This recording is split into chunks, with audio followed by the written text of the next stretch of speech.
What's going on, everybody? We're back. And if you can't tell already, I have a lot to talk to you about. That's why I'm coming at you a little more caffeinated and energized this morning. Plus, low key, I'll be honest with you, this weather is starting to get the best of me. And you know how you can just typically feel when your body is, trying to tell you, slow it down.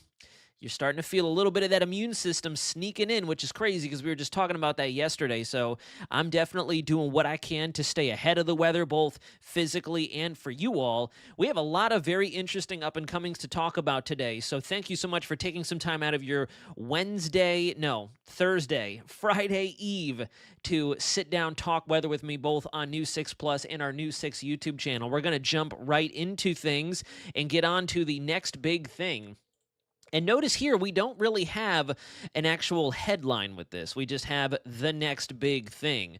And the reason being is we have a conglomerate of things going on out there. So today and tomorrow, the coldest air begins to sink in for Central Florida. As we go through tonight and into tomorrow night, especially, the bona fide extent, the full extent of the Arctic air will be in place for much of the Florida Peninsula. And then through the weekend, as you can see, following right up after that, frost, freeze, and even a hard freeze potential does exist. If you'd like to, you can head over to clickorlando.com. I've written up a couple of different articles this morning discussing the timeline as to what to expect as we go through this weekend, and then a very interesting next 7 days. Hence the comma, but we will rebound. And then as we get into the week ahead, we have a rapid warm-up expected to come up, and we're tracking a potential future winter system that I'm keeping a very close eye on, And in fact, today's early renditions of our 12Z model data with the fresh observation data plugged into them are spitting out some pretty wild solutions, to tell you the truth. We're going to go from one extreme possibly to another. When I say extreme, we just had a blizzard/snowstorm impact the South with as much of a warm-up that we're looking to experience over the next 3 to 5 days. We could flip right on back to severe weather territory. Let's go ahead and walk you through what we have going on right now. So here's a look at the water vapor satellite shot. Love to set the stage. And where it is I want us to pay close attention to as we go through this weekend and into Monday morning of next week is going to be back up over through here. We're going to see a very familiar pattern take shape with a bowling ball trough that's going to rip away from our jet stream and sink south directly into the desert southwest. Very reminiscent of... Can't hear anything. I'm not too sure why you can't hear anything. I know I have everything coming through on here. My audio is good. My mic is turned on. Let me double check that it didn't get on. No, it didn't get unplugged because everything's still turned on. Can anybody else in the chat let me know if you can still hear me, please? Because it looks like it just happened real fast before we get any further into it. Somebody else in the chat, let me know. As far as I can troubleshoot on my end, everything looks good. Mic is still running. I am not muted. I'm still picking up volume.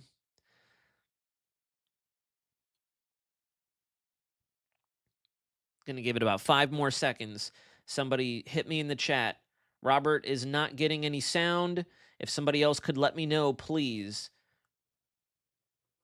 Okay, perfect. So, Robert, it might be you're muted on your end. Thank you very much, everybody. I do appreciate you. All right, let's go ahead and keep going then. Sorry about that. Robert, I hope that you can get that fixed and troubleshot quick, but I'm going to try to blast through what we have going on currently so we can get into some of the model data, some of the stuff that I'm tracking that I will be digesting, again, feverishly like I always do for the next 3 to 5 days. So even though I'm coming up to a couple days off, finally, I'm still going to be working at home in the personal weather center. So the reason I say we have to watch out here is our jet is going to have a bubble of cold air ripped away from the main branch and sink south. Now, the kicker with this is where I say we're going to go from one end of the spectrum to the other. Last time this happened, which was only a few days ago, into about a week ago, we had an area of low pressure develop over the southwest and move across the deep south. That's what created our winter storm, our blizzard conditions, and the heavy snowfall a lot of us saw in the south. The kicker with it this time is if we're expecting such a dramatic warm-up out through this portion of the United States, down in through here, and we introduce a pocket of cold air to that screams, to me anyways, severe weather territory.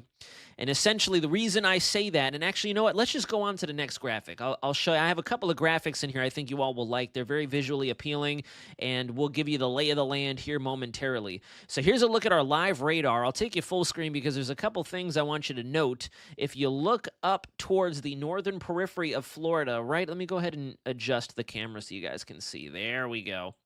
Zooming on in. So, unfortunately, to a lot of our dismay, we still have some showers out there, and they're the frustrating showers, in my opinion. If it's going to rain, let it rain. If it's going to storm, let it storm and then be done with it. These on and off frustrating showers and drizzles, especially if you're out trying to hit the road, hit I-4, somewhere in Central Florida where people already struggle to drive as it is, it's just insult to injury, in my opinion. Up near Gainesville and around Jacksonville, it looks like the radar is still picking up on some possible mixed precip, and that is because we are still frigid up there. We are still freezing. I have a friend of mine out in New Orleans who told me that they just finally escaped the freezing temperatures. They just hit 34 degrees right now. And to put that into perspective for you all, right now is typically as we're getting into the, quote, warmest part of the day. So we are still very cold outside, and as we go through the next 24 hours, we're only going to see those temperatures, the further north you go, sink that much more. All right, let's get into the jet. So I just recently discovered this. I built this graphic for you all, and personally, I'm a big fan. I love the greens and the reds and all this. I'm going to start using this as a staple graphic. I have it saved. What we're looking at here are the winds highest up in the atmosphere where weather is observed, where the jet stream exists. That's where the colors come in. We're looking at the winds associated with the jet. Those white lines, the contour lines, are going to be at 500 millibars. So your winds are typically found at 300, 200 millibars, which is about, we'll say, 25 to 30,000 feet in the air. And then your contours for 500 millibars usually go around 15 to 20,000 feet, give or take, obviously, depending on what the atmosphere is doing and how cold or warm it is. Those levels can fluctuate, but that's just your general average, how high up above where we sit at ground level this is. This is where we are right now. We have a positively tilted trough bringing down tremendous amounts of that Arctic air. As you can see, as we go through Friday and then into Saturday, that trough is finally going to progress far enough to the east to where not only will we get the full extent of those temps, notice this is now Saturday morning, and that trough is moving through Central Florida. That's where your cold temps come. I don't even know if cold is the right word to use. This is where your hard freeze potential finally works its way in for our northern viewers, whether you be all the way up to the northern border of Florida, down to as far south as Upper Lake, Sumter County, Seminole County even could see some of these freezing conditions, 32-degree air temperatures, if not lower than that. But then look at what's happening out to the west. You see that ether kinking in the jet stream? We're looking right through here. There's another short wave coming down. Remember, short wave, smaller in the pattern. Long wave would be this huge one that's extending over the east coast. That's a short wave. It's only about yay big. Only takes up a couple of states, maybe a particular region of the United States. As it goes through time, check that out. It begins to pick up a bit more of the jet, cool down in the upper levels, but then your main branch of the jet breaks away and continues to move through the upper Midwest, the northern United States, and the Great Lakes. So as a result, we're left with this big bubble of cold air well above us as we start to warm up down in the southeast. Notice here the contours kind of go up towards the north and then back down towards the south. That ridge right there is going to introduce a bit of warmth to us, not only in Central Florida, but a majority of us down across the south who just had to do battle with that blizzard/winter storm conditions. And then as we go through Tuesday, Wednesday, this is where it gets interesting. Now we have another feature ready to exit the desert southwest with a large area of what we call diffluence. Diffluence is the spreading of the air in a horizontal fashion. Divergence, on the other hand, if you ever hear the two terminologies, or the two terms if you watch other weather influencers on YouTube, on TikTok, on Instagram, you may hear the terms divergence, diffluence. They're two different things. One leads to the other. Diffluence is when you horizontally split the air like so. So as a result, as the air comes apart, there's a gap here. So what that does is the air below it, since we can't get any further up from there, we're already hitting the troposphere, it has to go apart. And so the air underneath it now has to rise, and that's what creates your divergence. Your upward motion then diverges vertically, like so. I hope the hand gestures are helping it out for you guys. I know we're getting into the science, but this is where I enjoy really communicating it to you all. Robert, no worries. I'm glad that you got everything back up and running. That's perfect. So right here is where the models are really pinpointing the threat for some pretty enhanced weather activity. I would suggest this could be a severe weather potential. But again, obviously today is Thursday. This is Wednesday. We have 6 days to watch how the models will adjust, evolve, and change with this. Yesterday, they were fairly steadfast in developing anything strong, especially the European model, which I'll show you here in a moment, has a storm system developing but doesn't look all that intimidating. It looks like a potential snowmaker for our friends up in the north and northeast, not too much besides a rainmaker for us here in Florida. Now, especially as we get towards the mid portions of the data I'm seeing this morning, we're seeing a bit more of that. Okay, we might want to examine this as we go over the next 3 to 4 days to keep you all up to speed on what's happening. So that's kind of the big picture in terms of what's going on with this next feature. Well, Spotted E300, if you're asking about snow in Orlando, I would say rephrase your question because that's dang near impossible to happen. And the reason you should care is because this is going to influence our weather as we go through next week. Right now, we know it's cold, it's going to stay cold, and then this is what's also going to warm us up. So let me get through the briefing from start to finish, the big picture pattern. Carol, we're actually going to be talking about that over on Take 6.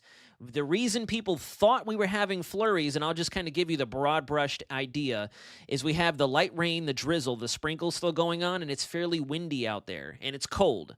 So naturally, as those very, very fine water droplets get picked up and blown around, they're going to look like snow flurries because they don't really carry any weight. They're tiny water droplets that we can barely pick up on with the naked eye. And because it's so windy outside still, 10, 15, 20 miles an hour is all it takes, they're kind of like pieces of paper or leaves in the wind. Warm air is coming back very quick, and that's kind of what I'm getting to here by breaking down what the jet stream is doing. And then very quickly, I'll show you guys the model. Actually, you know what? Let's just jump right ahead. We're going to go right ahead and talk what's happening out there with the cold temperatures. Snow is not coming, that is for certain.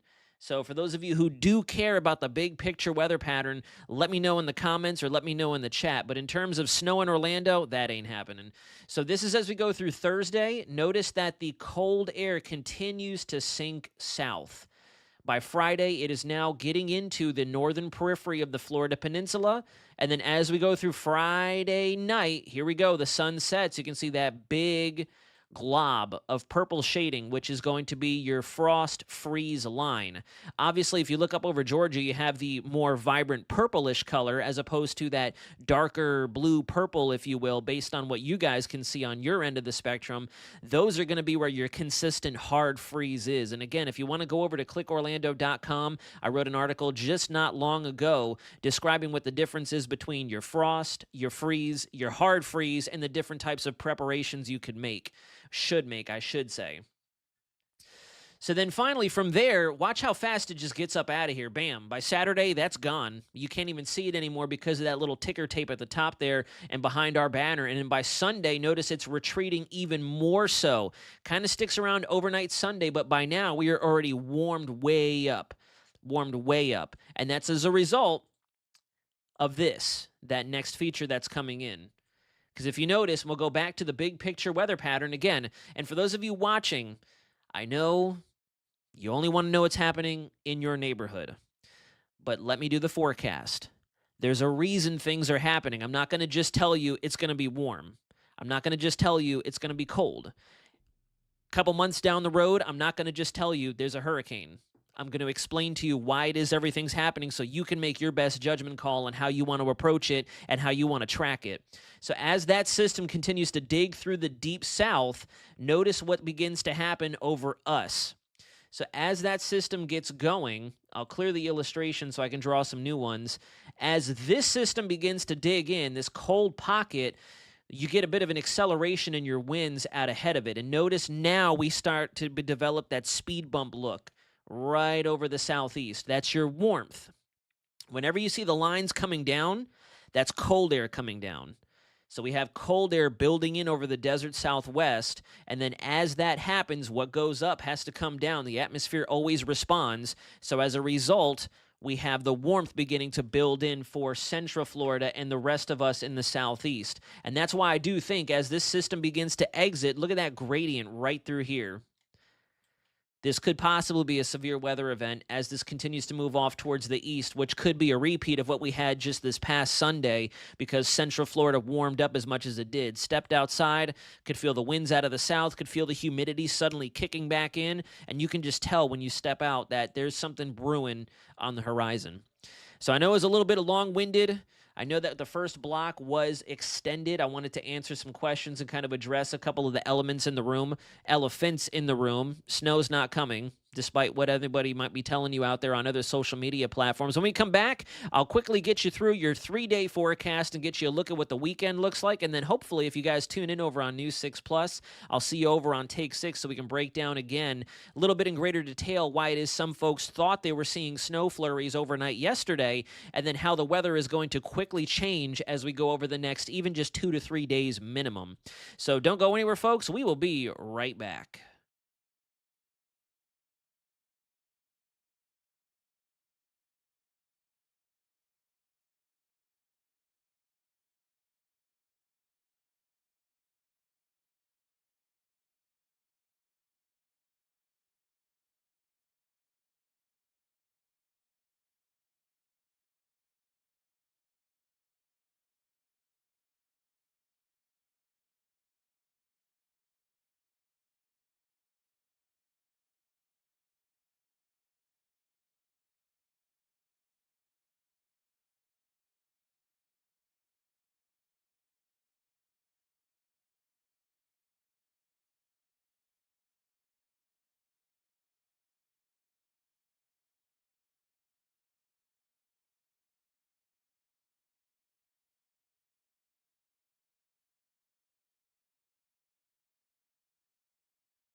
All right, welcome back. So we're going to get right into some of our model data to show you how the pattern is going to evolve.